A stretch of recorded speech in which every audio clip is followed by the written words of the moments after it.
আমাদের ঘর শুধুই বসবার জায়গা নয়, এটা হতে পারে শান্তির জায়গা, ইবাদতের জায়গা, আল্লাহর সাথে আলাপের জায়গা। কিন্তু বাস্তবে আমরা অনেক সময় দেখি ঘর হয় ব্যস্ততার কেন্দ্র।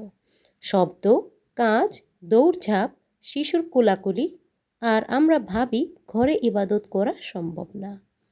আজকের ভিডিওতে আমরা জানব কিভাবে ঘরকে ছোট হলেও ইবাদতের পরিবেশে পরিণত করা যায়।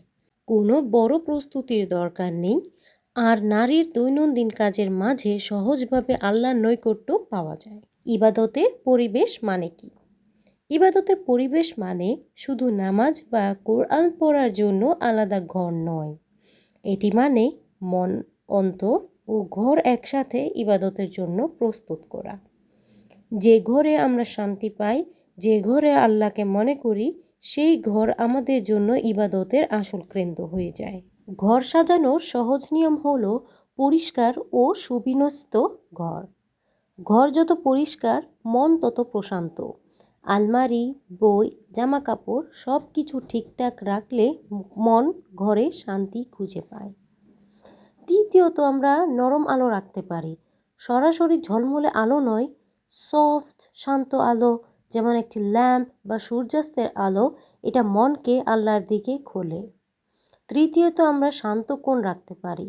ঘরের কোণা বা ছোট স্থান যেখানে আপনি একা বসতে পারেন, একটি ছোট দোয়ার জায়গা আপনার দিনের সবচেয়ে মূল্যবান সময় হয়ে যাবে। দৈনন্দিন কাজের মাঝে আমরা ইবাদত কিভাবে করতে পারি জানেন? নারীর জীবনে কাজের ঘন্টার সীমা বেশি, কিন্তু মনে রাখবেন ইবাদত মানে শুধু দীর্ঘ নামাজ বা তেলাওয়াত নয়। রান্নার ফাঁকে জিকির, জামা পোশাক রাখার সময়ে আলহামদুলিল্লাহ, আস্তাগফিরুল্লাহ, আল্লাহু আকবার এরকম জিকির করা, শিশুকে শান্ত করতে দোয়াত করা। মনে রাখুন, নিয়ত যদি আল্লাহর সন্তুষ্টির জন্য হয়, সব কিছুই ইবাদত। পরিবারের সঙ্গে ইবাদত। আপনার ঘরে যদি পরিবারের সদস্য থাকে, আপনি একা না হলেও ইবাদত সম্ভব। পরিবারের সঙ্গে দোয়া ও তওবা শেয়ার করা, ছোট ছোট জিকির শেখানো, শিশুদের সঙ্গে কোরআনের আয়াত বা হাদিস শেখা। এভাবে ঘর শুধু বসবার বা কাজের জায়গা নয়, একটি ছোট মসজিদে পরিণত হয়। ঘরে ইবাদতের মানসিক পরিবেশ। শান্ত মন, শান্তি থাকলে আল্লাহকে স্মরণ করা সহজ।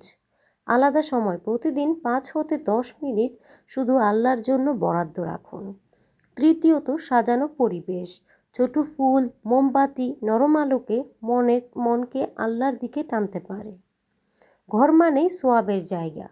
আপনার ঘরে শিশুর হাসি, রান্নার কাজ, কাপড় ধোয়া সব কিছু যদি নিয়তসহ করা যায়, এগুলোই ইবাদত হয়ে যাবে। রাসূলুল্লাহ সাল্লাল্লাহু আলাইহি সাল্লাম বলেছেন, সব কাজ যদি নিয়তসহ করা হয়, তা ইবাদত হিসেবে গণ্য হবে।